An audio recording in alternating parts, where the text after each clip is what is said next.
شروع اللہ کے نام سے جو بڑا مہربان نہایت رحم والا ہے۔ الف لام میم۔ اس میں کچھ شک نہیں کہ اس کتاب کا نازل کیا جانا تمام جہان کے پروردگار کی طرف سے ہے۔ کیا یہ لوگ یہ کہتے ہیں کہ پیغمبر نے اس کو از خود بنا لیا ہے؟ نہیں، بلکہ وہ تمہارے پروردگار کی طرف سے برحق ہے، تاکہ تم ان لوگوں کو ہدایت کرو جن کے پاس تم سے پہلے کوئی ہدایت کرنے والا نہیں آیا، تاکہ یہ رستے پر چلے۔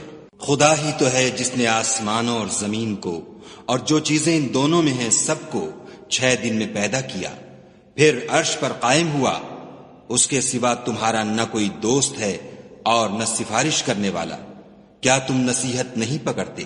وہی آسمان سے زمین تک کے ہر کام کا انتظام کرتا ہے، پھر وہ ایک روز جس کی مقدار تمہارے شمار کے مطابق 1000 برس ہوگی، اس کی طرف صعود اور رجوع کرے گا۔ یہی تو پوشیدہ اور ظاہر کا جاننے والا اور غالب اور رحم والا خدا ہے، جس نے ہر چیز کو بہت اچھی طرح بنایا، یعنی اس کو پیدا کیا، اور انسان کی پیدائش کو مٹی سے شروع کیا، پھر اس کی نسل خلاصے سے یعنی حقیر پانی سے پیدا کی، پھر اس کو درست کیا، پھر اس میں اپنی طرف سے روح پھونکی، اور تمہارے کان اور آنکھیں اور دل بنائے، مگر تم بہت کم شکر کرتے ہو۔ اور کہنے لگے کہ جب ہم زمین میں ملیا میٹ ہو جائیں گے تو کیا از سر نو پیدا ہوں گے؟ حقیقت یہ ہے کہ یہ لوگ اپنے پروردگار کے سامنے جانے ہی کے قائل نہیں۔ کہہ دو کہ موت کا فرشتہ جو تم پر مقرر کیا گیا ہے تمہاری روحیں قبض کر لیتا ہے، پھر تم اپنے پروردگار کی طرف لوٹائے جاؤ گے، اور تم تعجب کرو جب دیکھو کہ گناہگار اپنے پروردگار کے سامنے سر جھکائے ہوں گے، اور کہیں گے کہ اے ہمارے پروردگار، ہم نے دیکھ لیا اور سن لیا، تو ہم کو دنیا میں واپس بھیج دے کہ نیک عمل کریں، بے شک ہم یقین کرنے والے ہیں۔ اور اگر ہم چاہتے تو ہر شخص کو ہدایت دے دیتے، لیکن میری طرف سے یہ بات قرار پا چکی ہے کہ میں دوزخ کو جنوں اور انسانوں سب سے بھر دوں گا۔ سو اب آگ کے مزے چکھو، اس لیے کہ تم نے اس دن کے آنے کو بھلا رکھا تھا۔ آج ہم بھی تمہیں بھلا دیں گے، اور جو کام تم کرتے تھے ان کی سزا میں ہمیشہ کے عذاب کے مزے چکھتے رہو۔ ہماری آیتوں پر تو وہی لوگ ایمان لاتے ہیں کہ جب ان کو ان سے نصیحت کی جاتی ہے تو سجدے میں گر پڑتے اور اپنے پروردگار کی تعریف کے ساتھ تسبیح کرتے ہیں اور غرور نہیں کرتے۔ ان کے پہلو بچھونوں سے الگ رہتے ہیں، اور وہ اپنے پروردگار کو خوف اور امید سے پکارتے، اور جو مال ہم نے ان کو دیا ہے اس میں سے خرچ کرتے ہیں۔ کوئی متنفس نہیں جانتا کہ ان کے لیے کیسی آنکھوں کی ٹھنڈک چھپا کر رکھی گئی ہے۔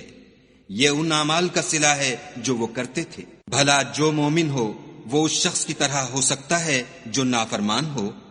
دونوں برابر نہیں ہو سکتے۔ جو لوگ ایمان لائے اور نیک عمل کرتے رہے ان کے رہنے کے لیے باغ ہیں، یہ مہمانی ان کاموں کی جزا ہے جو وہ کرتے تھے۔ اور جنہوں نے نافرمانی کی ان کے رہنے کے لیے دوزخ ہے، جب چاہیں گے کہ اس میں سے نکل جائیں تو اس میں لوٹا دیے جائیں گے، اور ان سے کہا جائے گا کہ جس دوزخ کے عذاب کو تم جھوٹ سمجھتے تھے اس کے مزے چکھو، اور ہم ان کو قیامت کے بڑے عذاب کے سوا عذاب دنیا کا بھی مزہ چکھائیں گے، شاید ہماری طرف لوٹ آئیں۔ اور اس شخص سے بڑھ کر ظالم کون جس کو اس کے پروردگار کی آیتوں سے نصیحت کی جائے تو وہ ان سے منہ پھیر لے۔ ہم گناہگاروں سے ضرور بدلہ لینے والے ہیں۔ اور ہم نے موسیٰ کو کتاب دی تو تم ان کے ملنے سے شک میں نہ ہونا، اور ہم نے اس کتاب کو یا موسیٰ کو بنی اسرائیل کے لیے ذریعہ ہدایت بنایا، اور ان میں سے ہم نے پیشوا بنائے تھے جو ہمارے حکم سے ہدایت کیا کرتے تھے جب وہ صبر کرتے تھے اور وہ ہماری آیتوں پر یقین رکھتے تھے۔ بلا شبہ تمہارا پروردگار ان میں جن باتوں میں وہ اختلاف کرتے تھے قیامت کے روز فیصلہ کر دے گا۔ کیا ان کو اس امر سے ہدایت نہ ہوئی کہ ہم نے ان سے پہلے بہت سی امتوں کو جن کے مقامات سکونت میں یہ چلتے پھرتے ہیں ہلاک کر دیا؟